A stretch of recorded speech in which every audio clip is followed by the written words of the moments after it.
Hi everyone.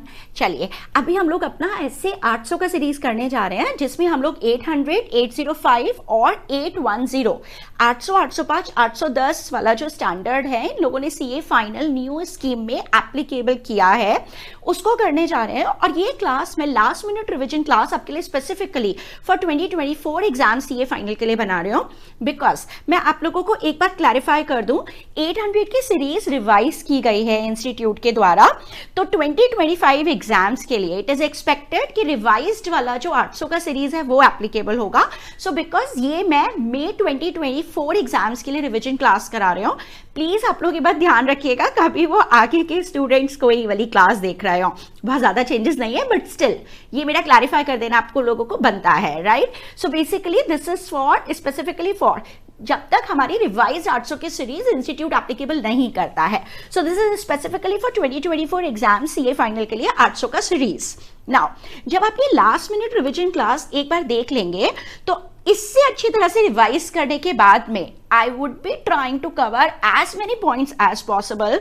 जितने मैंने notes के अंदर ड्राफ्ट्स में से इंपॉर्टेंट चीजें आप लोगों को कराई हुई हैं उसको भी मैं लास्ट मिनट रिवीजन के अंदर इंक्लूड कर रही हूँ, बिकॉज ये सीरीज आप लोगों की इंटरमीडिएट में भी नहीं पढ़ी हुई होती है, राइट। बट प्लीज उसके बाद में आप लोग ये रिवीजन क्लास देखने के बाद में and then detail notes study material के क्वेश्चंस जो आपने किए हुए हैं उसको एक बार और देख जाइएगा, आपके एग्जाम के लिए चीजें तैयार हो जाएंगी।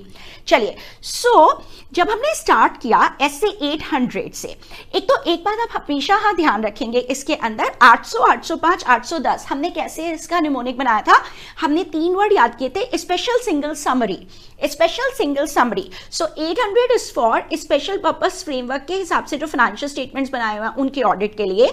805 जब हम करेंगे वो सिंगल फाइनेंशियल स्टेटमेंट या जिसको हम बोलते हैं अकाउंट्स या जो single item of financial statement है उसके ऑडिट के लिए। 810 जब हम करेंगे तो वो समरी फाइनेंशियल स्टेटमेंट्स के लिए, right. So basically 800 is for special purpose framework के हिसाब से बनाए गए फाइनेंशियल स्टेटमेंट्स का audit. 805 is for single financial statement, वही वाला अभी हम करेंगे। तो ये तीनों हमारे इस पर्टिकुलर बात से special single summary 800, 805, 810, special single summary 800, 805, 810 हमें नंबर तैयार हो जाते हैं, ठीक। Now when we come to SA 800 तो 800 हमें बताएगा special considerations audit of financial statements जो मेरे क्लाइंट ने बनाए हैं in accordance with special purpose framework. मैं आपको एग्जांपल्स वगैरह भी थोड़ा सा डिटेल में इसको लास्ट मिनट रिवीजन करा करके जा रहे हो। सो स्पेशल कंसीडरेशंस का मतलब क्या, ये वाला एसे जब लगेगा मतलब जब एसे 800 लगेगा तो क्या बाकी के स्टैंडर्ड्स नहीं लगेंगे? तो नहीं, इसका मतलब ये नहीं है, बाकी के स्टैंडर्ड्स भी लगेंगे। उसके साथ साथ में बाकी के स्टैंडर्ड्स लगाते वक्त भी आपको यानी अप टू 700 सीरीज के स्टैंडर्ड्स लगाते वक्त भी आपको क्या क्या खास बातें ख्याल रखनी है ये यहां पर बता करके चलेगा।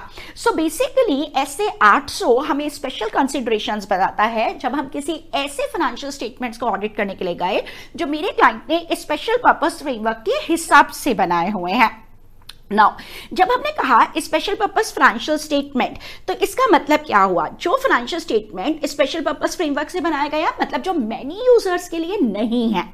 700 तक की सीरीज किसके लिए लगती है? जो जनरल पर्पस फाइनेंशियल स्टेटमेंट्स बनाए जाते हैं, जो मैनी यूजर्स के लिए बनाए जाते हैं। जबकि ये 800 ऐसे 800 किसके लिए बना? स्पेशल पर्पस फ्रेमवर्क जो मैनी यूजर्स के लिए नहीं है, जो किसी पर्टिकुलर पर्पस के लिए या पर्टिकुलर यूजर के लिए बनाया गया है।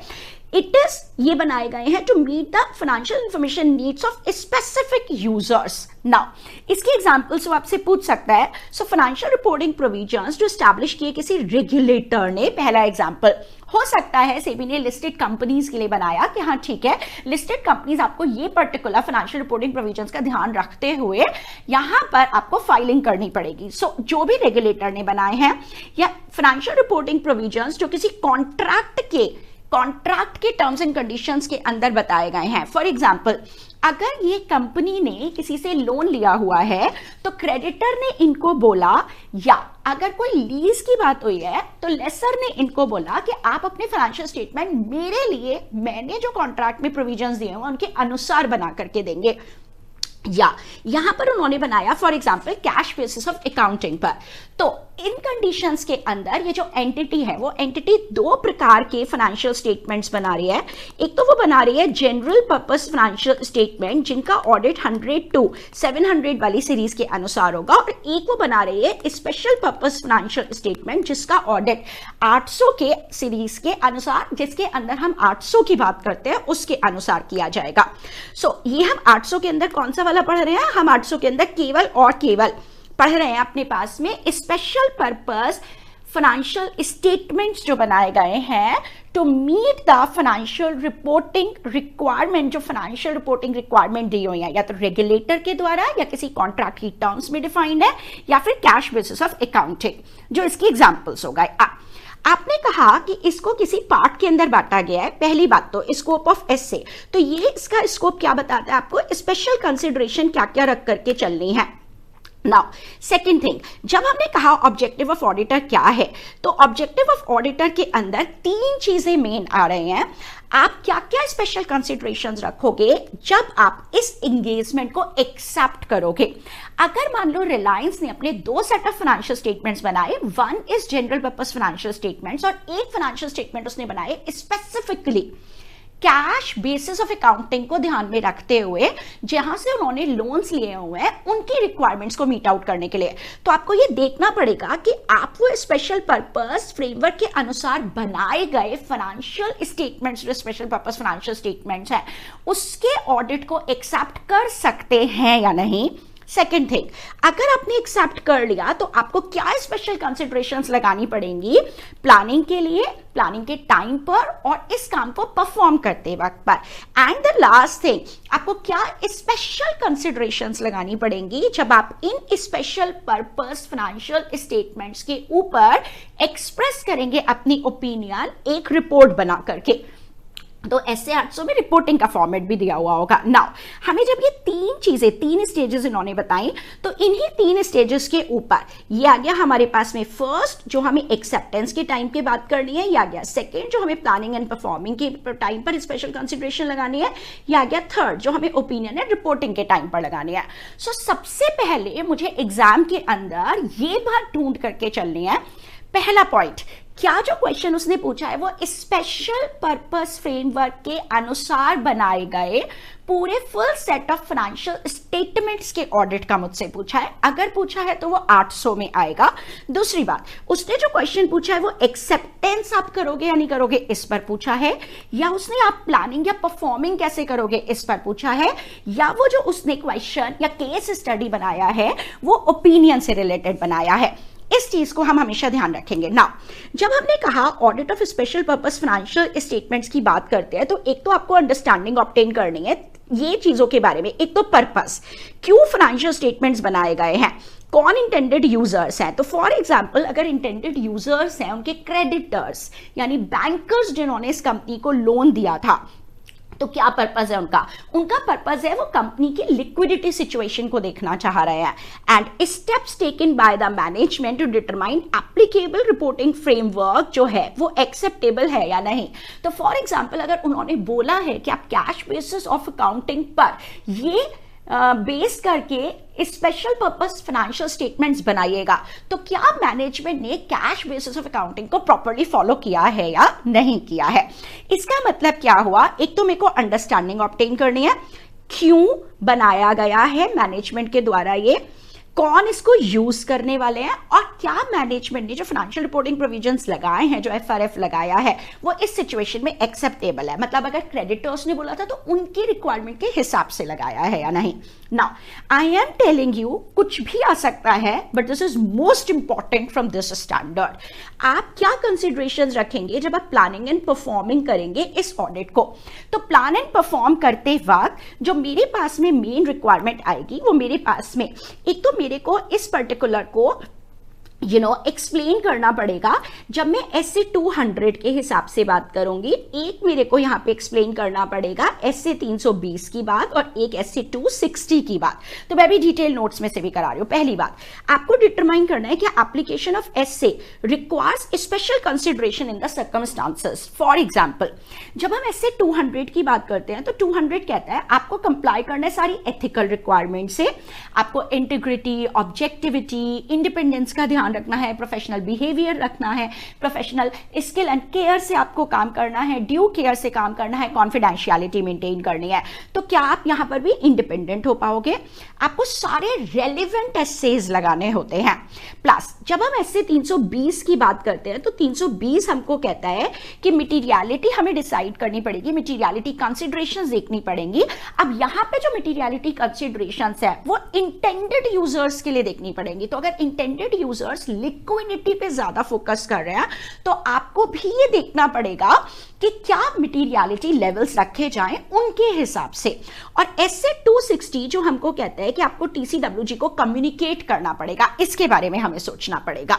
इसको मैं अभी आपको नोट से एक बार और डिटेल में करा रही हूं, because this planning and performing an audit जब आप करने के लिए जा रहे हो एक स्पेशल पर्पस फाइनेंशियल स्टेटमेंट्स का ऑडिट, ये आने के बहुत चांसेस होते हैं एग्जाम्स में। आपको ऑब्टेन करनी है एक अंडरस्टैंडिंग एंटिटी ने कैसे अकाउंटिंग पॉलिसीज को यूज किया है, बिकॉज अगर वो लोग कैश बेसिस पे एक स्पेशल पर्पस फाइनेंशियल स्टेटमेंट्स बना रहे हैं तो कैश बेसिस ऑफ अकाउंटिंग के अंदर अकाउंटिंग प्रिंसिपल्स उन्होंने दूसरे लगाए हुए होंगे। तो हमने क्या बोला, मैं फिर से एक बार बोल रही हूं, एक तो मेरे को इससे 200 की बात ध्यान रखनी पड़ेगी, 320 वाली बात ध्यान रखनी पड़ेगी, 260 वाली, तो ये 3 चीजें हो जाएंगी और मेरे को अंडरस्टैंडिंग ऑब्टेन करनी पड़ेगी। Now just 1 minute, okay please, because this is important, मेरे को इसको एक बार नोट से भी कराना पड़ेगा। तो एक तो आपने डिटरमाइन किया, अगर उसने कहा कि आप planning and performing an audit के टाइम पर क्या चीज लगा करके चलेंगे 800 का जब आप काम करने जाएंगे, तो एक तो हमने कहा हमें देखना है कि एप्लीकेशन सारे एसए के रिक्वायर्ड है, जो जो रेलिवेंट एसएज है वो लगाने होंगे, हमको अंडरस्टैंडिंग ऑब्टेन करनी होगी, रिस्क असेसमेंट प्रोसीजर्स करने होंगे एज एप्लीकेबल। नाउ हम जब प्लानिंग एंड परफॉर्मिंग का ऑडिट करते हैं तो स्पेशल कंसिडरेशन क्या है, एसए 200 के हिसाब से एथिकल रिक्वायरमेंट जो कोड ऑफ एथिक्स के अंदर आईसीएआई ने बताई है वो लगानी होंगी। हम जब स्पेशल पर्पस फाइनेंशियल स्टेटमेंट्स का ऑडिट भी करने जाएंगे तो भी हमें इंडिपेंडेंट होना पड़ेगा। प्लस हमें ऑल एसेस तो लगाने ही लगाने हैं, बट अगर कोई ऐसे रेलेवेंट नहीं है उस पर्टिकुलर केस में तो वो हम नहीं लगाएंगे। और ये मेरा आंसर ये 3 स्टैंडर्ड्स के अराउंड बन जाएगा अगर ये उन लोगों ने डिस्क्रिप्टिव क्वेश्चंस के अंदर पूछा। नाउ एक तो आप ये कहते हो कि अगर हम स्पेशल पर्पस फाइनेंशियल स्टेटमेंट्स को ऑडिट करने के लिए गए तो हमें कुछ स्पेशल कंसिडरेशंस रखनी पड़ेंगी। फॉर एग्जांपल जब हम 320 में जजमेंट लगाते हैं मटेरियलिटी के बारे में तो 320 के अंदर हम कॉमन फाइनेंशियल इंफॉर्मेशन नीड्स देख करके चलते हैं बहुत सारे यूजर्स का, क्योंकि जनरल पर्पस फाइनेंशियल स्टेटमेंट्स बहुत सारे यूजर्स के लिए बनाए जाते हैं। बट जब हम 800 लगा रहे हैं तो उस पर्टिकुलर केस के अंदर मुझे कंसिडर करना पड़ेगा financial information needs of intended user. So for example अगर ये फाइनेंशियल स्टेटमेंट्स बनाए गए हैं कैश बेसिस ऑफ अकाउंटिंग पर स्पेसिफिकली फॉर द क्रेडिटर्स, तो आपको क्रेडिटर्स के लिहाज से मटेरियलिटी को डिसाइड करना पड़ेगा। और हो सकता है कि मैनेजमेंट ने कुछ एग्रीमेंट किया हुआ हो कि ठीक है इस पर्टिकुलर अमाउंट से नीचे के मिस स्टेटमेंट्स रेलेवेंट नहीं है, बट आपको अपने हिसाब से सोच करके चलना है कि आप मटेरियलिटी के लिए किस तरह के रिक्वायरमेंट्स लगाकर चलेंगे। एंड जब हम इससे 260 की बात करते हैं तो कम्युनिकेशन टीसीडब्ल्यूजी से हमें करना होता है, that is based on the relationship, क्योंकि TCWG वो जनरल पर्पस फाइनेंशियल स्टेटमेंट्स को अप्रूव एंड ऑल करते हैं। बट ये जरूरी नहीं है स्पेशल पर्पस फाइनेंशियल स्टेटमेंट्स के केस में। हो सकता है TCWG की रिस्पॉन्सिबिलिटी नहीं हो फाइनेंशियल स्टेटमेंट्स को अप्रूव एंड ऑल करने की, तो इसका मतलब स्पेशल पर्पस फाइनेंशियल स्टेटमेंट्स के ऑडिट के केस में ऐसे 260 हो सकता है, 260 हो सकता है, रेलिवेंट ना होने पाए। अब इसके अपने लॉजिक सारे डिटेल में करे हुए हैं, सो प्लीज अब इस मोमेंट पे एक बात हमें ध्यान रखनी है, अगर उसने प्लानिंग एंड परफॉर्मिंग पे पूछा विच इज इंपॉर्टेंट, देन आपके लिए एक 200 के अराउंड, एक 320 के अराउंड और एक 260 के अराउंड टीसीडब्ल्यूजी को हमेशा कम्युनिकेट करना रेलेवेंट नहीं होगा। ये वाली बात आपके लिए इंपॉर्टेंट बन जाएगी। Now again coming here, so basically आपका ये यहां से क्लियर हो गया। नाउ जब हमने कहा forming an opinion and reporting consideration, so this is most important. जब हम ओपिनियन फॉर्म कर रहे हैं और रिपोर्ट कर रहे हैं स्पेशल पर्पस फाइनेंशियल स्टेटमेंट्स पे, तो एक तो हमको 700 वाली कंसिडरेशंस तो लगानी ही लगानी है। 700 वाली जो है वो इररेलेवेंट नहीं हो जाती है, बिकॉज ये ऐसे केवल स्पेशल कंसिडरेशन बता रहा है। आपको 700 तक की series as far as applicable वो तो लगानी ही लगानी है। एक तो ये देखना पड़ेगा हमें कि क्या फाइनेंशियल स्टेटमेंट्स ने प्रॉपर्ली डिस्क्राइब किया है एप्लीकेबल एफआरएफ को। सो अगर एफआरएफ है कैश बेसिस ऑफ अकाउंटिंग, तो क्या उन्होंने प्रॉपर्ली इस बात को डिस्क्राइब किया है। आपको देखो फिर से ये वाली बात आ गई, आपको ये भी डिस्क्राइब करना है कि पर्पस क्या है, आपको इंटेंडेड यूजर्स भी बताने हैं अपनी रिपोर्ट के अंदर ही। ये वाली बात बता देनी है कि दीज फाइनेंशियल स्टेटमेंट्स जिनका हमने ऑडिट किया है, ये जो स्पेशल पर्पस फाइनेंशियल स्टेटमेंट्स हैं, ये for example cash basis of accounting के हिसाब से बनाए गए हैं फॉर इंटेंडेड यूजर्स, जो क्रेडिटर है उसके लिए। अगर मैनेजमेंट के पास चॉइस है एफआरएफ की, मैनेजमेंट दो तरह के एफआरएफ यूज करके ये बना सकता था स्पेशल पर्पस, तो आपको देखना है जो एफआरएफ मैनेजमेंट ने चूज किया है वो सही किया है या नहीं किया है, और उन्होंने अपने फाइनेंशियल स्टेटमेंट में इस बात को लिखा है या नहीं। Now the most important thing, अगर जो है ये स्पेशल पर्पस फाइनेंशियल स्टेटमेंट्स का आप ऑडिट करने के लिए जा रहे हो, तो ये special purpose financial statements specific user के लिए हैं, ये किसी और यूजर के लिए नहीं है। तो आपको अपनी रिपोर्ट के अंदर अलर्ट करना होगा यूजर को कि ये फाइनेंशियल स्टेटमेंट जिसका मैंने ऑडिट किया है, these have been prepared in accordance with the special purpose framework, and इसलिए ये फाइनेंशियल स्टेटमेंट दूसरे किसी पर्पस के लिए यूज नहीं किए जा सकते। तो ये वाले जो फाइनेंशियल स्टेटमेंट्स हैं, ये कोई न्यूज़पेपर में नहीं छापे जा रहे हैं, ये किसी पर्टिकुलर यूजर के लिए हैं, राइट। तो ये ऑडिट रिपोर्ट भी उसी पर्टिकुलर यूजर के लिए है। तो आप डिस्ट्रीब्यूशन या यूज ऑफ ऑडिट रिपोर्ट केवल स्पेसिफिक यूजर के लिए, इस बात को रिस्ट्रिक्शन लगा देंगे। अब एक बात बताओ, आपने जब स्टडी मटेरियल के क्वेश्चंस मैंने आपको कराए थे, आपको पता है इस पर्टिकुलर पॉइंट के ऊपर ड्राफ्ट का क्वेश्चन उन लोगों ने दिया हुआ है, राइट। सो मेरे पास यहां पर जगह नहीं थी लिखने के लिए, मैंने फिर से ये जो ड्राफ्टिंग वाला पार्ट है ये यहां पर लिख दिया। तो अगर उसने बोला कि आप कैसे अलर्ट करेंगे स्पेशल पर्पस फ्रेमवर्क के हिसाब से जो स्पेशल पर्पस फाइनेंशियल स्टेटमेंट्स बनाए गए, उसका ऑडिट करने के लिए जब आप गए हो, तो आप यूजर को कैसे अलर्ट करोगे, इसका ड्राफ्ट बनाइए। आपके स्टडी मटेरियल का, न्यूज की स्टडी मटेरियल का क्वेश्चन, तो आपके पास में ये ड्राफ्टिंग हो जाएगी। थियरी में आया तो थियरी हम कर चुके हैं।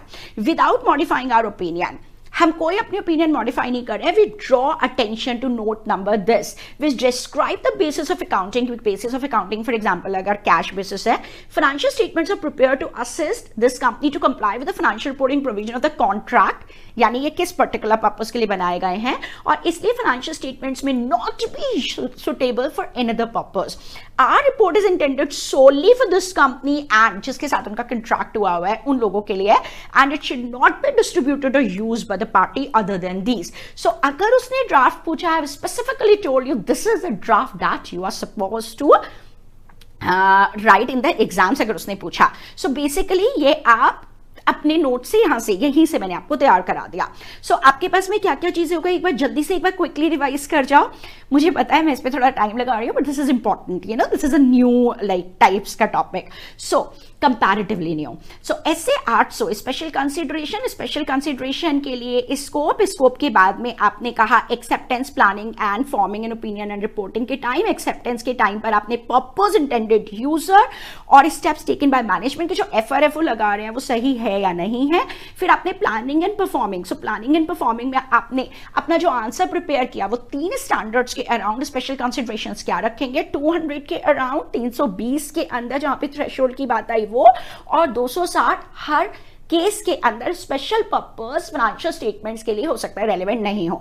And forming an opinion and reporting consideration के अंदर आपने बोल दिया कि आपको ये बात देखनी है कि क्या फाइनेंशियल स्टेटमेंट में एप्लीकेबल फ्रेमवर्क दिया हुआ है, पर्पस, इंटेंडेड यूजर नोट्स के अंदर आ रहे हैं या नहीं आ रहे हैं।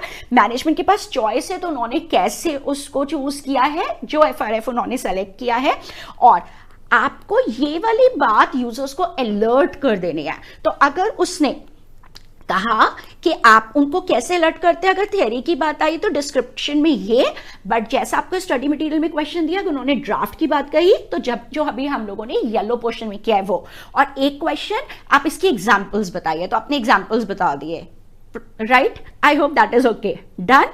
चलिए, आप रुकना चाहते हो तो रुक सकते हैं, अदरवाइज नेक्स्ट की तरफ बढ़ सकता है। रुकना चाहते रुक के यहीं पे अपने नोट से एक बार और पढ़ लीजिए।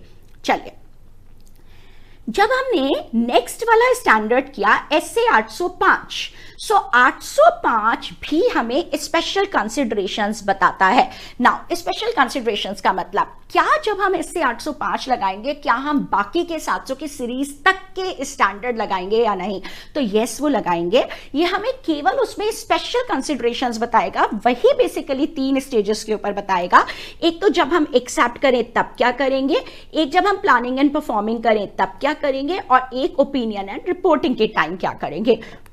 तो ये भी हमको इस पर्टिकुलर सिचुएशन में ये 3 स्टेजेस के अंदर बांट कर चलेगा।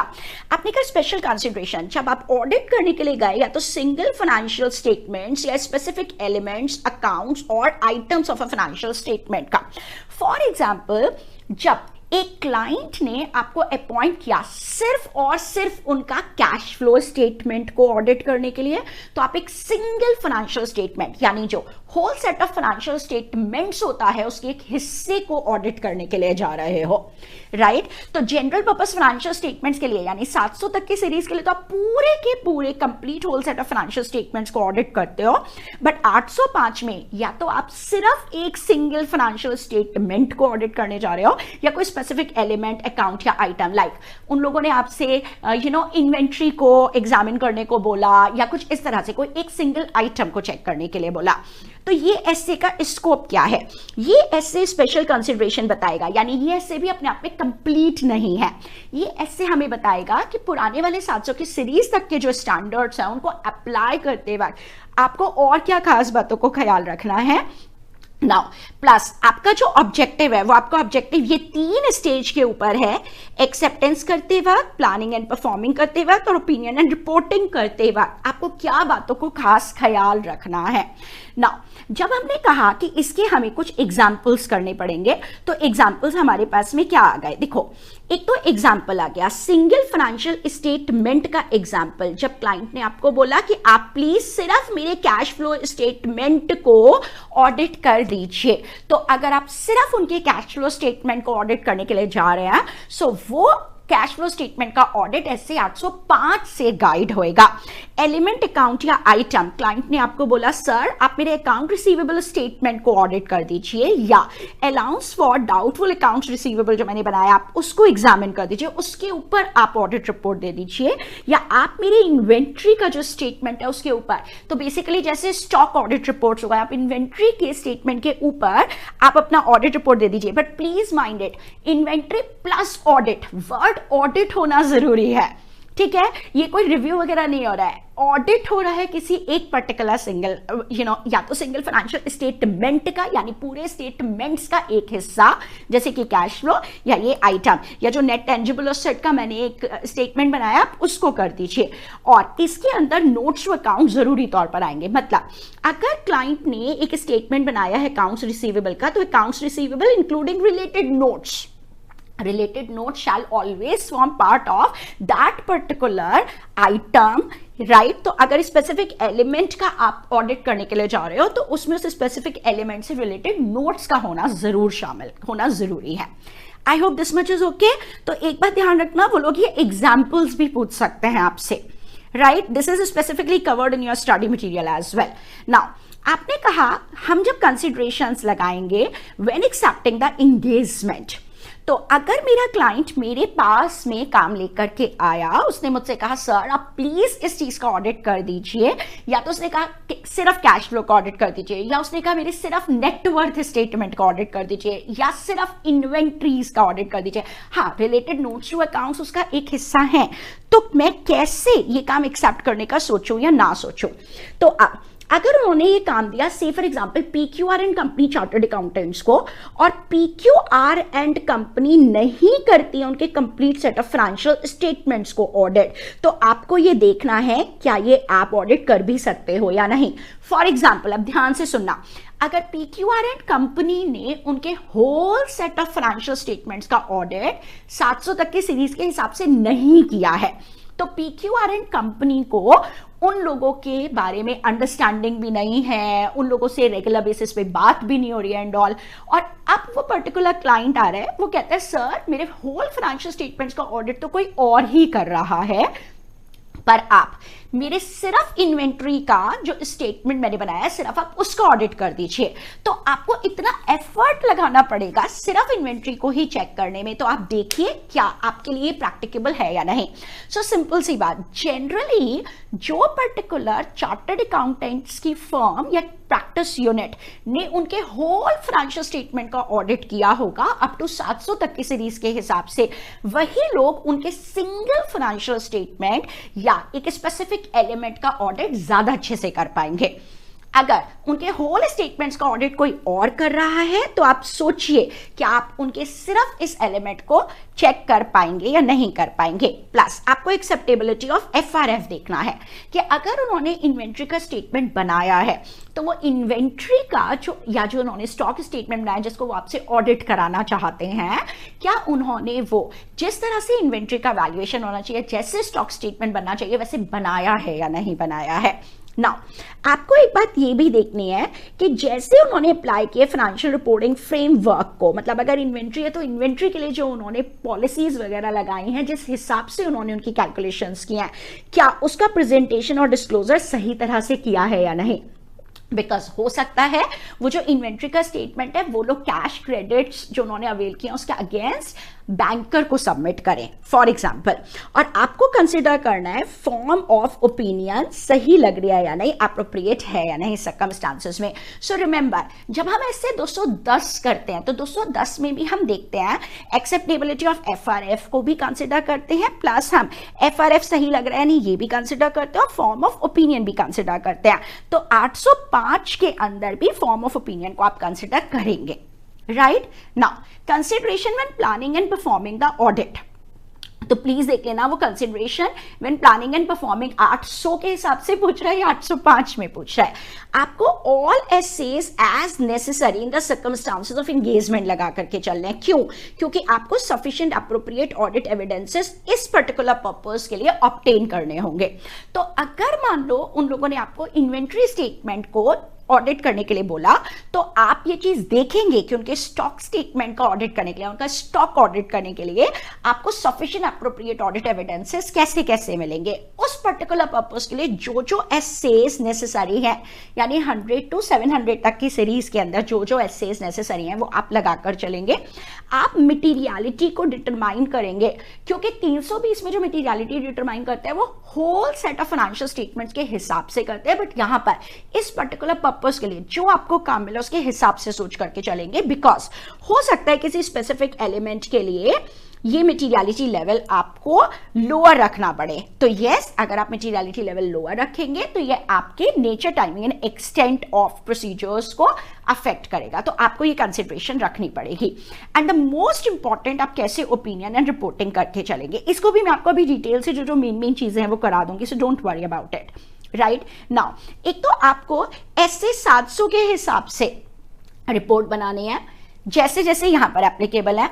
अगर यही ऑडिटर ऑल्सो का मतलब उसी ने complete set of financial statements का भी ऑडिट किया है और वही इस स्पेसिफिक एलिमेंट का या स्पेसिफिक एक सिंगल फाइनेंशियल स्टेटमेंट का भी ऑडिट कर रहा है, तो भी उसको सेपरेट ओपिनियन देनी है, क्योंकि उसके दो पृथक पृथक एंगेजमेंट है। एक उसने whole set of financial statements को ऑडिट किया है और एक ये वाला 805 के हिसाब से, that is a separate engagement. So for this a separate opinion in a separate report is to be issued by the auditor.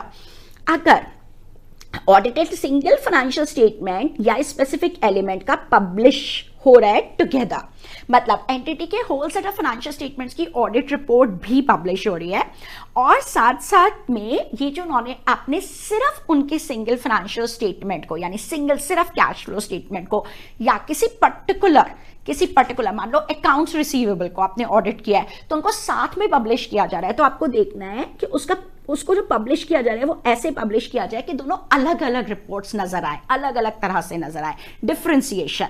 Now अगर आपने कहा if opinion in auditors report on entities complete set of financial statements, वही 700 तक के हिसाब से जो हमने पूरे का किया हुआ है, अगर वो मॉडिफाइड है यानी उसमें क्वालिफाइड एडवर्स या डिस्क्लेमर ऑफ ओपिनियन है या ईओएम या अदर मैटर है, तो आपको उसका इफेक्ट देखना पड़ेगा जब आप सिंगल फाइनेंशियल स्टेटमेंट या किसी स्पेसिफिक एलिमेंट का ऑडिट करने के लिए जा रहे हो, यानी जब आप इस 805 के हिसाब से ऑडिट करने के लिए जा रहे हो। सो फॉर एग्जाम्पल मैं छोटा छोटा इधर में लिख दे रही हूँ कि अगर मान लो आप लोगों ने एक उनके कंप्लीट फाइनेंशियल स्टेटमेंट को ऑडिट किया था और कंप्लीट फाइनेंशियल स्टेटमेंट्स के अंदर मान लो उनके डेटर्स को आपने क्वालिफाई किया है, मतलब जो बेसिस फॉर क्वालिफाइड ओपिनियन है उसमें डेटर्स की वजह से हुआ है। तो जब आप अकाउंट्स रिसीवेबल को ऑडिट करने के लिए जा रहे हो 805 के हिसाब से, तो वहां पर भी आप देखो अगर complete set of financial statements debtor में गड़बड़ थी, इस वजह से उस पर क्वालिफाइड ओपिनियन गई है। तो जब आप अकाउंट्स रिसीवेबल को ऑडिट करने के लिए जा रहे हो, इस स्पेसिफिक एलिमेंट को ऑडिट करने के लिए जा रहे हो, तो इसका मतलब उसमें तो गड़बड़ है ही है, उसका इफेक्ट इसके रिपोर्ट पर भी पड़ेगा ही पड़ेगा। तो आपको ये बात देख करके और चलनी है ना। अब ये कहता है अगर आपने कंक्लूड किया एडवर्स या डिस्क्लेमर, तो ये एडवर्स और डिस्क्लेमर वाली बात को एग्जैक्टली यहां पे ज्यादा स्पेसिफाई करके लिखा हुआ है। सो दिस इज मोस्ट इंपॉर्टेंट मैं यहीं से आपको करा रही हूं। ये वाले पॉइंट्स जो हैं दोनों आपके पास, एक ये वाला आ जाएगा और एक ये वाला आ जाएगा।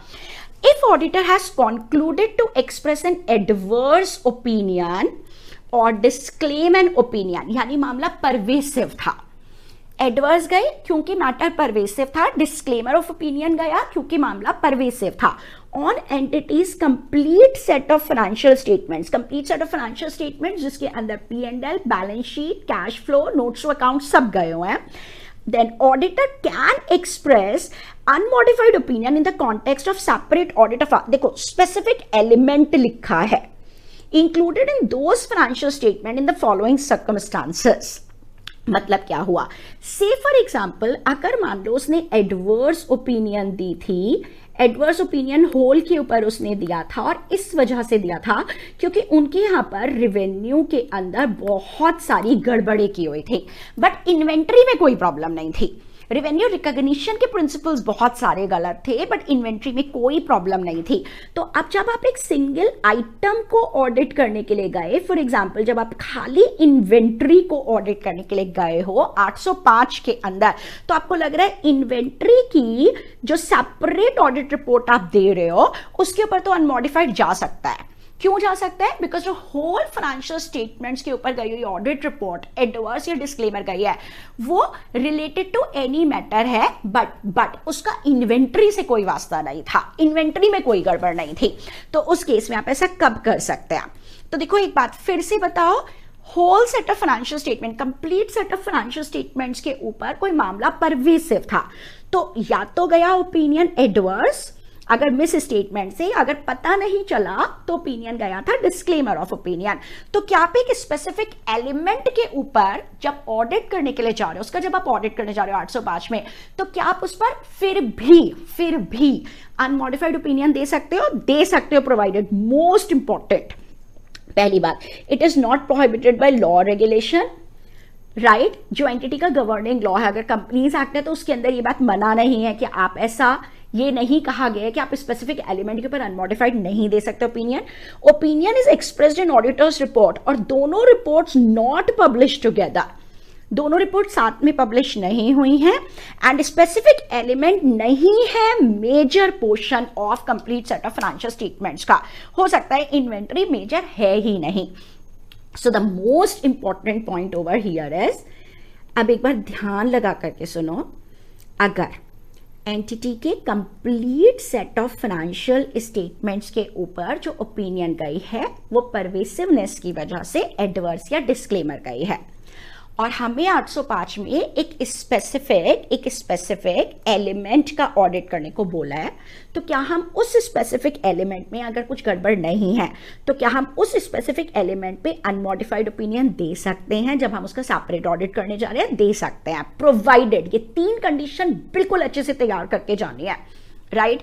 प्रोवाइडेड, LPM प्रोवाइडेड, ना तो इसको देखो, एक तो ना कंडीशन ये नॉट वाली है, ना तो इस बात को लॉ ने प्रोहिबिट किया है, ना ये दोनों audit reports, complete set of financial statements की ऑडिट रिपोर्ट एंड ये जो स्पेसिफिक एलिमेंट की ऑडिट रिपोर्ट है ये, ना तो ये दोनों साथ में पब्लिश हुई हैं, और ये जो एलिमेंट है ये नहीं है major proportion of complete set of financial statements का। अगर ये तीनों कंडीशन फुलफिल हो रही हैं तो आप उस स्पेसिफिक एलिमेंट के ऊपर अपनी अनमॉडिफाइड ओपिनियन भी दे सकते हो। So one matter is this, now when we come to another matter, but auditor shall not express unmodified opinion on a single financial statement. चलिए, अब आपका अपॉइंटमेंट हुआ था से for example cash flow statement के लिए, सिंगल फाइनेंशियल स्टेटमेंट के लिए, but single financial statement cash flow statement पूरे complete set of financial statements का एक मेजर पोर्शन है, राइट? देखो, आइटम तो हो सकता है बहुत छोटा रहा हो, बट अगर एक सिंगल फाइनेंशियल स्टेटमेंट है तो वो तो मेजर पोर्शन है। तो अगर एडवर्स या डिस्क्लेमर गई हुई थी complete set of financial statements पर और आप 805 में उस कंप्लीट फाइनेंशियल स्टेटमेंट्स के किसी एक स्टेटमेंट के ऊपर ओपिनियन एक्सप्रेस करने जा रहे हो तो वो अनमॉडिफाइड नहीं हो सकती, because that is a major portion obviously, right? So please ये दो चीजें सबसे ज्यादा इंपॉर्टेंट है। और मैं फिर से एक बात आपको बोल के चल रही हूं, अगर उसने स्पेसिफिक एलिमेंट के ऊपर पूछा तो ये और ये वाली कंडीशन, और अगर उसने सिंगल फाइनेंशियल स्टेटमेंट पर पूछा तब फिर ये वाली बात आपको ध्यान रखनी है। अब आप बताइए, आई होप आपके पास मेन पोर्शन, इसका सारा का सारा जो मेन पोर्शन है वो कवर हो गया है। नाउ लिसन केयरफुली, देखिए जब हमने ये वाला कहा तो एक तो मैं आपको ना मेन चीजें एक बार नोट से जस्ट फटाफट से इसको रिकैप करा रही हूं। एक तो एलिमेंट ऑफ फाइनेंशियल स्टेटमेंट या एलिमेंट्स का मतलब क्या है ये आपको क्लियर करके चलना है। एक, अगर एलिमेंट होगा तो उसके अंदर रिलेटेड नोट्स भी जाएंगे, ये वाली बात, और 3 स्टेजेस की ये बात कर रहा है दिस थिंग। नाउ जब हमने कहा कि एप्लीकेशन ऑफ एसेज, तो एप्लीकेशन ऑफ एसेज के अंदर 200 कहता है, वही वाली बात आ गई कि ऑल एसेज लगाने तो relevant ethical requirement, independence, all SAs relevant, ये तो लगाने पड़ेंगे।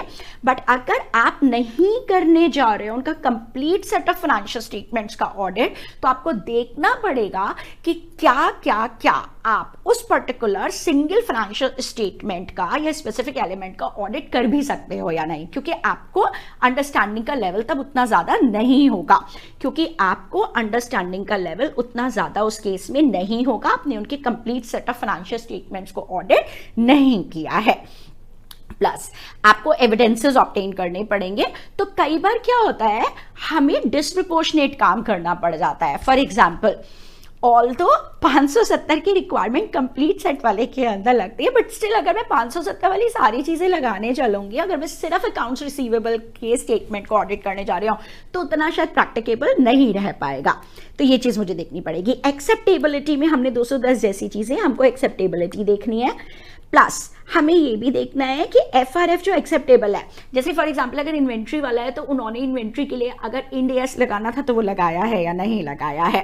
And form of opinion, expected form of opinion देखनी पड़ेगी कि वो सही लग रही है या नहीं लग रही है। प्लानिंग एंड परफॉर्मेंस, 1 सेकेंड के लिए मैंने आपको वहां पे सारी चीजें बता दी थी। अगर प्लानिंग एंड परफॉर्मेंस 805 के रेफरेंस में पूछे तो please all these keywords you can any time आप अपना स्क्रीन रोक करके भी एक बार इसको देख सकते हो, अगर ये उसने डिस्क्रिप्टिव के अंदर पूछा। And forming an opinion and reporting, that is very important, right? और इसको मैं आपको एक बार और देखो, ये आपका पूरा का पूरा आंसर बन गया कि अगर complete set of financial statements पे एडवर्स या डिस्क्लेमर गया हुआ है पर आप एक एलिमेंट को ऑडिट करने के लिए गए हो, तो आप उस एलिमेंट पे नेवरदलेस एक अनमॉडिफाइड ओपिनियन दे सकते हो, provided it is not prohibited by law, it is not, दोनों की रिपोर्ट्स को पब्लिश साथ में नहीं किया गया, एंड वो specific element does not constitute a major proportion, right? But आप अनमॉडिफाइड ओपिनियन एक सिंगल फाइनेंशियल स्टेटमेंट के ऊपर नहीं दीजिएगा। अगर आपके पास में टाइम है तो आप एक बार इसको और पढ़ सकते हैं, नहीं टाइम है कोई दिक्कत की बात नहीं है, ये आप कर चुके हो एक्चुअली, राइट? सो आप सीधा सीधा अपने नेक्स्ट वाले पार्ट के ऊपर आ सकते हैं। नाउ अब जब इसके बाद में हम आए एसए 810, तो एक बात हमें ख्याल रखनी है। देखिए, पहली बात, 810 अपने आप में कंप्लीट स्टैंडर्ड है, मतलब 800 और 805 में तो हमको रेलेवेंट एसेज भी उठाने पड़ते थे, बट 810 में जो बातें दी हुई हैं वो 810 के अंदर ही लिखी हुई हैं जब हम रिपोर्ट देने के लिए गए हैं और ऑडिट हमने किया हुआ है समरी फाइनेंशियल स्टेटमेंट्स का, SFS का। तो पहली बात तो हम एसएफएस का ऑडिट तब करते हैं जब क्लाइंट के एएफएस ऑडिटेड फाइनेंशियल स्टेटमेंट, जिसका whole set of financial statement है, उसका भी ऑडिट हमने किया हुआ होता है बेसिकली। मतलब एसएफएस कहां से डराइव हो रहा है? एएफएस से डराइव हो रहा है। एंड प्लीज माइंड इट, मैं अभी बोल रही हूं, इसका जो हमें जिक्र मिलता है वो हमें under section 136 of companies act मिलता है। हम चाहे समरी फाइनेंशियल स्टेटमेंट्स बोले, याद रखना एग्जाम के टाइम पर वो किसी भी भाषा में पूछ सकता है आपसे, मैं फिर से रिपीट कर रही हूं, चाहे हम समरी फाइनेंशियल स्टेटमेंट्स का ऑडिट करने के लिए गए ये बोले, चाहे हम एब्रिज्ड फाइनेंशियल स्टेटमेंट का ऑडिट करने के लिए गए ये बोले, चाहे हम कंडेंस्ड फाइनेंशियल स्टेटमेंट जो छोटे कर दिए गए हैं फाइनेंशियल स्टेटमेंट जिसमें केवल मेजर हेडिंग्स एंड ऑल आ रहे हैं, हम उसका ऑडिट करने के लिए गए ये बात बोले। समरी फाइनेंशियल स्टेटमेंट बोला तो वैसे ही आपको याद आ जाएगा। तो जब हम सेक्शन नंबर 136 करते हैं, तो मैं सेक्शन 136 एक बार आपके सामने बोल रही हूँ। 136 आपको बोलता है कि जो भी कंपनी के फाइनेंशियल स्टेटमेंट्स है वो सर्कुलेट कराने होंगे, ठीक है, सर्कुलेट कराने होंगे, 21 दिन पहले सर्कुलेट कराने होंगे, उसके नियम कायदे कानून बोलता है।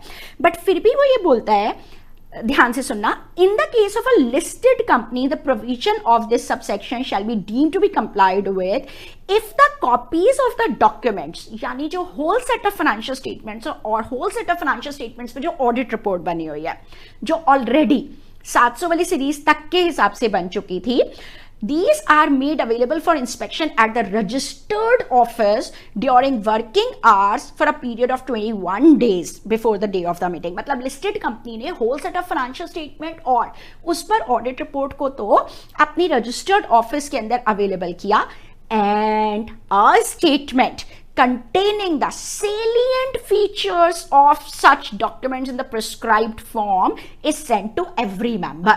और उन्होंने समरी फाइनेंशियल स्टेटमेंट, जिसमें बड़े वाले जो फाइनेंशियल स्टेटमेंट्स है, देखो फाइनेंशियल स्टेटमेंट बहुत सारे पेजेस में गए हैं, they run into pages, right, बहुत सारे पेजेस के अंदर जाते हैं, उनके सेलिएंट फीचर्स, उसके इंपॉर्टेंट बातें एक पर्टिकुलर डॉक्यूमेंट में लिखी, उस डॉक्यूमेंट को क्या बोला जाता है? Summary financial statement. तो अगर मैं सेक्शन 136 की बात करूं तो 136 क्या कहता था कि वैसे तो पूरे फाइनेंशियल स्टेटमेंट्स उसकी ऑडिट रिपोर्ट को भेजना है, बट स्टिल जो वो फाइनेंशियल स्टेटमेंट और ऑडिट रिपोर्ट है उसको रजिस्टर्ड ऑफिस पे भी रख सकती हैं लिस्टेड कंपनीज, और लिस्टेड कंपनीज एक फाइनेंशियल स्टेटमेंट जिसमें सेलिएंट फीचर्स है, यानी एसएफएस की बात, समरी फाइनेंशियल स्टेटमेंट, उसको सर्कुलेट करा सकते हैं। तो अब बताइए, पीक्यूआर एंड कंपनी ने ही ऑडिटेड फाइनेंशियल स्टेटमेंट्स, यानी जो whole set of financial statements है उसका ऑडिट किया, राइट, और उसी को बोला गया कि आप एक काम करो, ये जो हमने स्टेटमेंट बनाया कंटेनिंग सेलिएंट फीचर्स, वो तो बोलते हैं लॉ की भाषा में, यानी जो हमने समरी फाइनेंशियल स्टेटमेंट्स बनाए हैं जो डिराइव किए गए हैं, जो whole set of financial statements है उसमें से आप उसका भी ऑडिट कर जाइए। तो हम क्या करेंगे, हम लिस्टेड कंपनी है, हम समरी फाइनेंशियल स्टेटमेंट्स और इस पर जो आप ऑडिट रिपोर्ट देंगे उसको तो सर्कुलेट करा देंगे section 136 of the companies act के हिसाब से, और ऑडिटेड फाइनेंशियल स्टेटमेंट्स यानी whole set of financial statement, यानी कंप्लीट जो फाइनेंशियल स्टेटमेंट्स है डिटेल्ड वाले, जिसमें शेड्यूल 3 की सारी डिस्क्लोजर रिक्वायरमेंट्स एंड एवरीथिंग है, उनको और उसकी ऑडिट रिपोर्ट को कंपनी के रजिस्टर्ड ऑफिस के अंदर रख लेंगे ताकि जिसको इंस्पेक्शन के लिए चाहिए वो वहां से देख सके। So I hope that is quite okay. अब आप एक दो बातें बहुत ध्यान से समझना, इसमें जो शब्द आएगा इसके अंदर शब्द एफआरएफ वाला नहीं आएगा, इसमें शब्द क्या आएगा, इसमें शब्द आएगा क्या एसएफएस बनाए गए हैं as per applied criteria. Summary financial statement कैसे बनाए गए हैं, देखो एक बात मैं फिर से रिपीट कर रही हूं बिकॉज आप लोग कई बार लास्ट मोमेंट पे छोटी छोटी चीजें मिक्स अप कर जाते हो।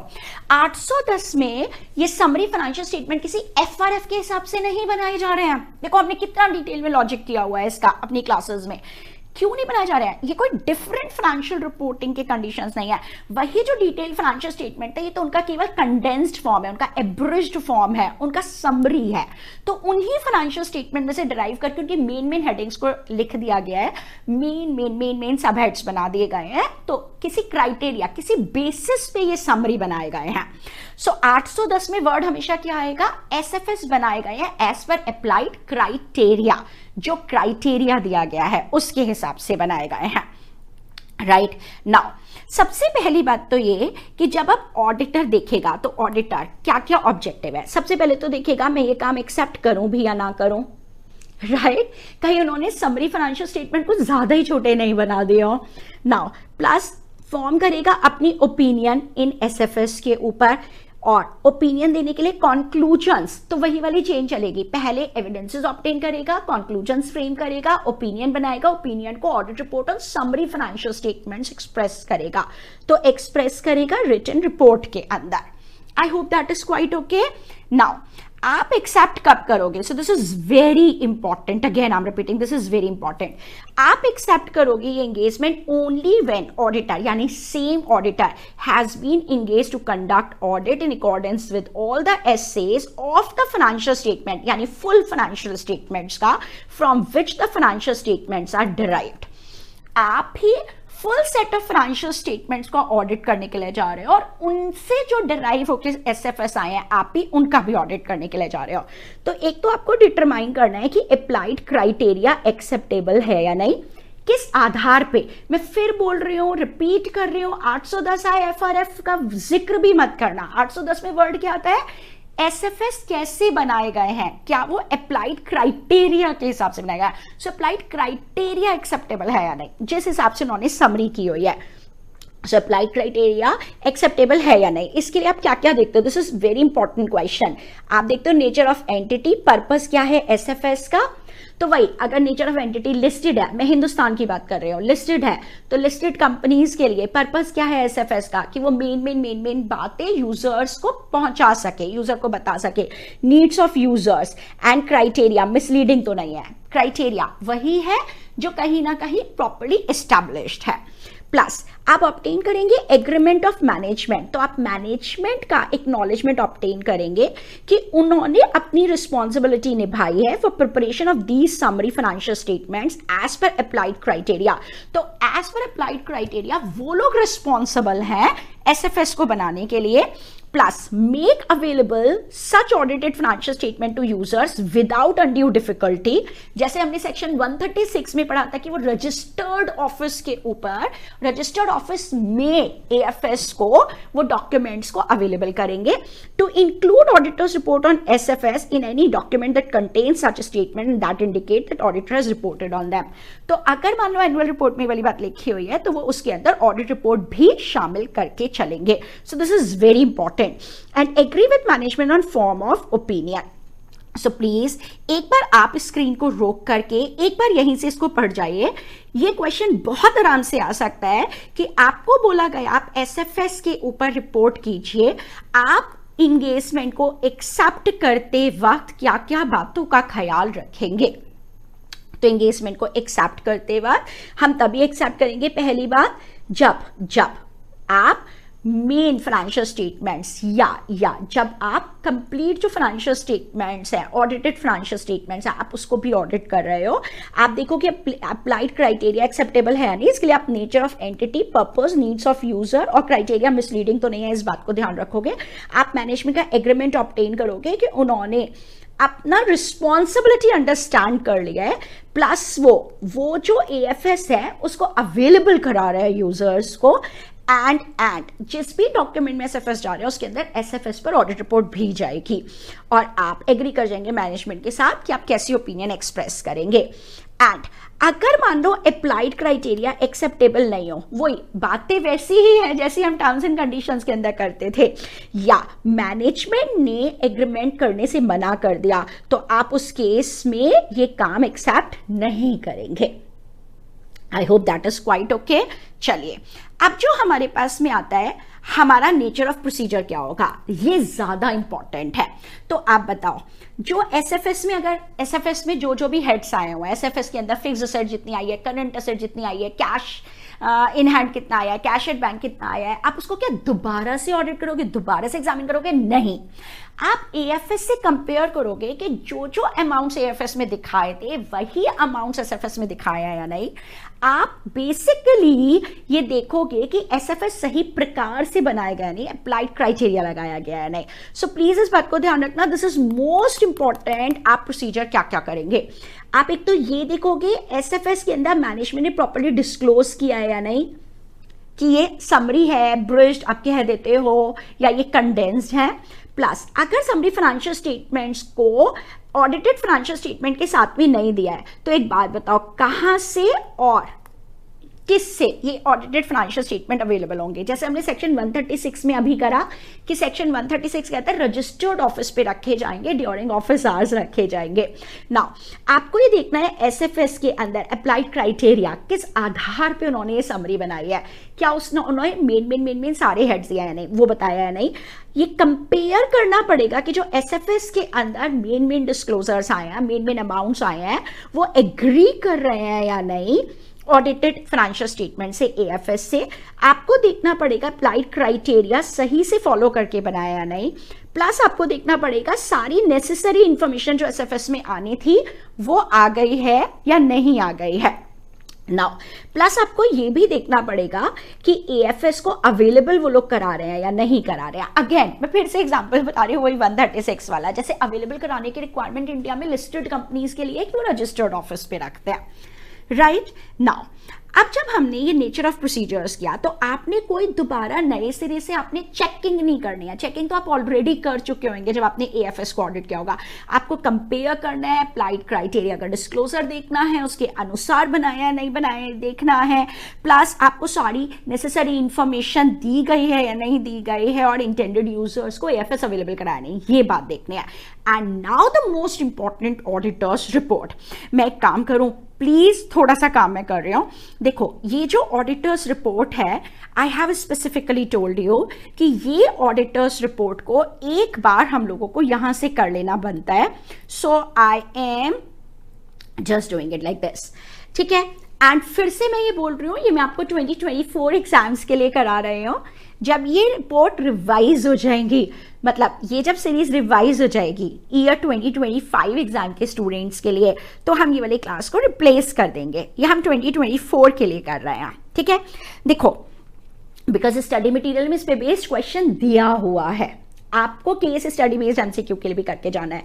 The accompanying summary financial statement, यानी ये जो एसएफएस है, which comprise the summary balance sheet. तो आपने आइडेंटिफाई कर दिया कि इसमें समरी बैलेंस शीट है इस तारीख की, समरी स्टेटमेंट ऑफ P&L, यानी आपने कंपोनेंट्स आइडेंटिफाई कर दिए, इससे याद हो जाएगा, राइट, थियरी याद हो जाएगा। And summary cash flow statement for the year then ended and related notes. और ये कहां से डराए हुए हैं? These have been derived from the AFS of this particular company. तो आपने कंपनी का नाम बता दिया, आपने एसएफएस बता दिया, एसएफएस के कंपोनेंट्स बता दिया, उसकी डेट बता दिया, ये सब चीज बता दी for the year ended. We expressed an unmodified audit opinion on those financial statement. हमने उन फाइनेंशियल स्टेटमेंट पे ऑडिटेड ओपिनियन दी थी, यानी आपने ओपिनियन का type on audited financial statements बता दिया। आपने ऑडिटेड फाइनेंशियल स्टेटमेंट यानी मेन फाइनेंशियल स्टेटमेंट जिनसे एसएफएस बने हैं उनकी ऑडिट रिपोर्ट की डेट बता दिया, राइट। सो आपने ये सब चीजें आइडेंटिफाई कर दिया। अब ये थ्योरी में याद हो जाएगा, दोस फाइनेंशियल स्टेटमेंट यानी वो जो ऑडिटेड फाइनेंशियल स्टेटमेंट है and summary financial statements, important बात, do not reflect the effect of events that occurred subsequent to the date of our report on those financial statement। हमने अपनी ऑडिट रिपोर्ट की date तक काम किया था, हमारी ऑडिट रिपोर्ट की डेट के बाद में अगर कुछ चीज हुई है तो वो समरी फाइनेंशियल स्टेटमेंट्स के अंदर रिफ्लेक्ट नहीं होगी, because summary financial statements have been derived from the AFS only. The summary financial statements नहीं कंटेन करते हैं ऑल द डिस्क्लोजर्स, यानी आपने ये भी बता दिया कि एसएफएस के अंदर सारे के सारे डिस्क्लोजर्स नहीं है जो अकाउंटिंग स्टैंडर्ड्स ने बोले हुए हैं। And thus these summary financial statements are not a substitute for reading the audited. अगर आपको डिटेल देखनी है तो आप ऑडिटेड फाइनेंशियल स्टेटमेंट्स ही देखिए। आपने मैनेजमेंट की रिस्पॉन्सिबिलिटी डिस्क्राइब कर दी, they are responsible for preparation of these in accordance with accounting standards and accounting principles जो हिंदुस्तान में लगते हैं। आपने अपनी रिस्पॉन्सिबिलिटी बता दी, बट अपनी रिस्पॉन्सिबिलिटी में मोस्ट इंपॉर्टेंट मेरी रिस्पॉन्सिबिलिटी है to express an opinion on the summary financial statement. जो मैंने प्रोसीजर लगाए, मैंने उतना डिटेल चेकिंग अब नहीं करना है, वो तो मैं कर चुका था एएफएस के टाइम पर। जो मैंने प्रोसीजर्स लगाया ओनली 810, राइट। ये मैं इसीलिए लास्ट मिनट रिवीजन पे करा रही हूं, अगर इसके ऊपर केस स्टडी बन के आ गया तो एमसीक्यू के अंदर, राइट, 810 के हिसाब से। सो जब एसएफएस की ऑडिट रिपोर्ट जाएगी तो उसमें सारे एसेस का जिक्र ही नहीं है, बिकॉज 810 के अनुसार आप सिर्फ यही वाला स्टैंडर्ड लगा रहे हो, राइट। ओपिनियन, हमारी ओपिनियन के हिसाब से इसके अंदर कोई ओपिनियन के अंदर कुछ और चीज नहीं जाएगी, सिर्फ ये जाएगा कि समरी फाइनेंशियल स्टेटमेंट जो डिराइव किए गए हैं ऑडिटेड फाइनेंशियल स्टेटमेंट से, these are the fair summary. इसमें वही बातें लिखी हुई हैं जो कि एएफएस में दी गई थी, और बस नेम प्लेस सिग्नेचर ये सब चीजें तो जाएंगी ही जाएंगी। अब आप मेरे को एक बात बताओ, ये थियरी आपका तैयार हो गया, टाइटल चला गया कि ये रिपोर्ट है इंडिपेंडेंट ऑडिटर की, एड्रेस ही चला गया जिसको आपने एड्रेस किया इंट्रोडक्टरी पैराग्राफ में, आपने आइडेंटिफाई किया समरी फाइनेंशियल स्टेटमेंट्स को, आपने ये भी कहा कि ये समराइज कहां से किए गए हैं, हैव बीन, ये कहां से डिराइव किए गए, from the audited financial statements.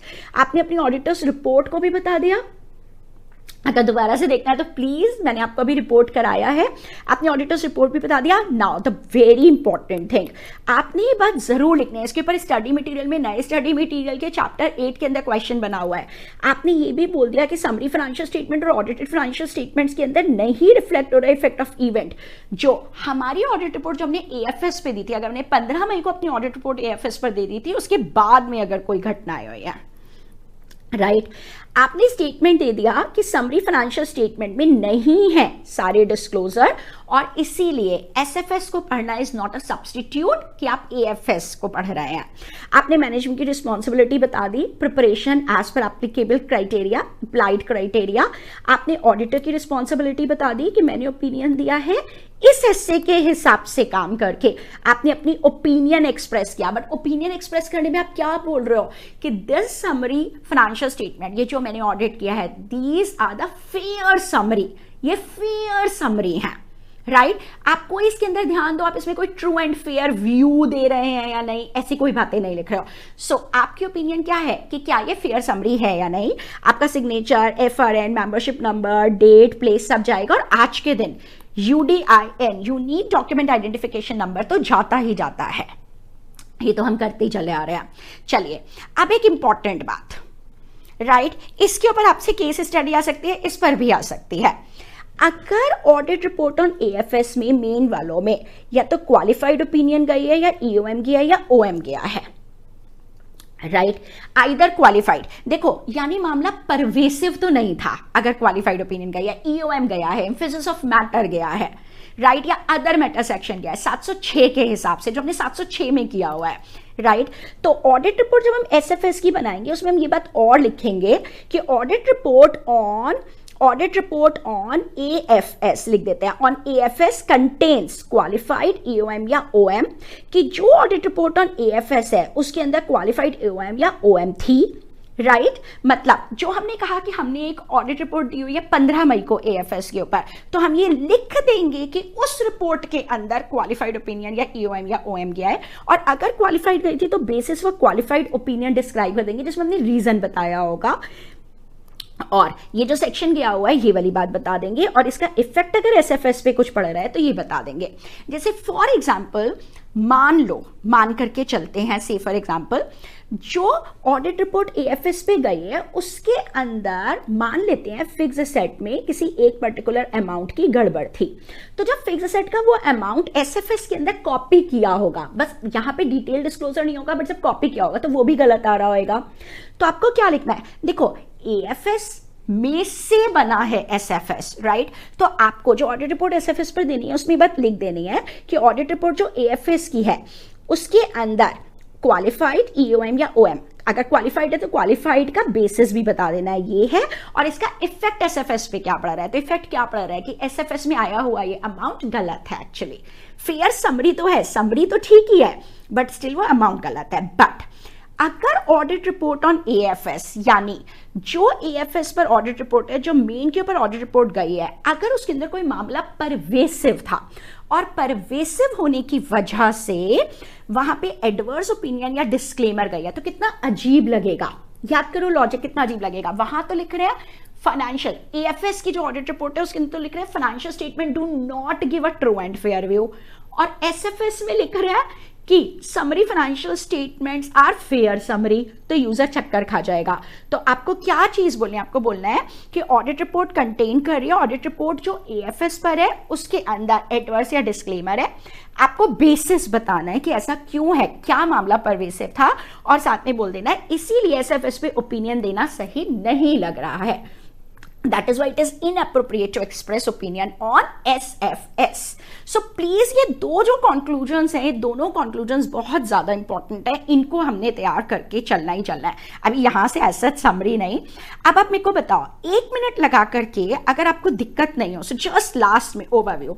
आप बताओ, एक तो अप्लाइड क्राइटेरिया वाली बात, तो समरी फाइनेंशियल स्टेटमेंट हिस्टोरिकल है जो डिराइव किए गए हैं फाइनेंशियल स्टेटमेंट से, डिटेल वाले से, बट वो लेस डिटेल्ड है अप्लाइड क्राइटेरिया प्रिपरेशन के अंदर. ये केवल तब लगेगा जब सेम ऑडिटर होगा. Now plus engagement acceptance, that was important, ये आपने कर लिया. Nature, purpose, needs of intended user and applied criteria misleading तो नहीं है. आपने मैनेजमेंट का एग्रीमेंट ऑब्टेन कर लिया, और अगर अनएक्सेप्टेबल या अनेबल है तो आप ये काम नहीं करोगे. Nature of procedure is most important, I have told you. यहाँ पे आपको नए सिरे से कोई इंस्पेक्शन नहीं करना है, आपको कंपैरिजंस करने हैं, आपको अप्लाइड क्राइटेरिया और ये चीज देखनी है.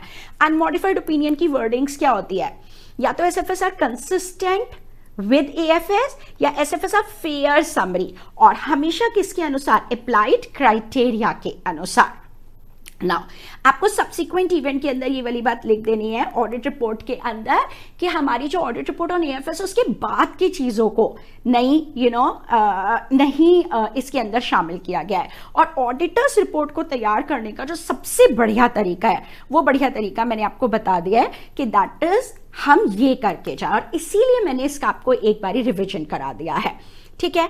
अब इसके अलावा ये जो 2-3 चीजें हैं, रिस्ट्रिक्शन तो अलर्ट करना है यूजर्स को, कंपैरेटिव्स हैं तो कंपैरेटिव्स भी आपको देख लेने हैं, plus other information in documents containing SFS. देखो ये ऐसे अपने आप में कंप्लीट है. से 810 लगेगा तो सिर्फ 810 लगेगा, तो उसने हर चीज इसके अंदर 810 में दी हुई. 810 इज अ लेंदी वन. तो अगर अदर इंफॉर्मेशन है तो आप अदर इंफॉर्मेशन को पढ़ेंगे, उस तरह की बात है जैसी की बात हम 720 में पढ़ते हैं, आप उसको पढ़ेंगे, आप मटेरियल इनकंसिस्टेंसी देखेंगे. इसका जिक्र भी इसी हिस्से में खत्म किया गया है, और ऑडिटर का एसोसिएशन वाली बात भी. तो you can just go through एक बार स्क्रीन को रोक करके यहीं पर, नहीं तो फिर वो मेन चीज जो है वो आप भूल जाएंगे क्या. ठीक है, ऑडिटर ने वो डॉक्यूमेंट कंटेनिंग के अंदर क्या चीज किया है, इसको एक बार आप और देख सकते हैं. But the last but not the least thing, please please please ये वाला जो मैटर है जिसमें से खास तौर पे मैंने जो चीजें ज्यादा इंपॉर्टेंट लिखी हैं उनको तो ज्यादा करके ही जाना है. सो एक बार मैं आपको फिर से बोल रहा हूँ, आपका चैप्टर नंबर 8 जो है इंस्टीट्यूट के स्टडी मटेरियल का newly included in new series, ये केवल 2024 एग्जाम्स की मैं बात कर रही हूँ, जब तक वो 800 की रिवाइज सीरीज को नहीं एप्लीकेबल कर रहे हैं.